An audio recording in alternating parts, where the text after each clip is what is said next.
ആ ഹിപ്പിച്ചനല്ലേ?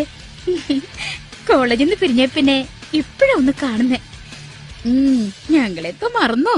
അയ്യോ, മറക്കാനോ? എന്റെ മനസ്സിൽ എന്നും ശ്യാമയുണ്ടായിരുന്നു. ശ്യാമയുടെ കൂടെ ആരുമില്ലേ? എന്റെ കൂട്ടുകാരി വരുമെന്ന് പറഞ്ഞിരുന്നതാ, ഇതേവരെ കണ്ടില്ല. ഇനി ഒറ്റയ്ക്ക് എങ്ങനെ സിനിമയ്ക്ക് കയറുമെന്ന് പേടിച്ചിരിക്കായിരുന്നു ഞാൻ. ഇപ്പിച്ചായന് വിഷമമില്ലെങ്കി നമുക്കൊരുമിച്ച് സിനിമ കാണാം. വിഷമോ? എനിക്കോ? ഇക്കാലത്ത് കൂട്ടുകാരനെന്നോ കൂട്ടുകാരിയെന്നോ വല്ല വ്യത്യാസമുണ്ടോ? എനിക്കിങ്ങനെ വളരെ തുറന്നിടപഴകുന്നവരോടാ ഇഷ്ടം. ദാ വേഗം പോയി ടിക്കറ്റ് എടുത്തോളൂ. പെണ്ണുങ്ങൾക്കാവുമ്പോ വേഗം ടിക്കറ്റ് കിട്ടും. ഹിപ്പിച്ചായ, ഞങ്ങൾക്ക് ടിക്കറ്റ് എടുക്കുന്നില്ലേ?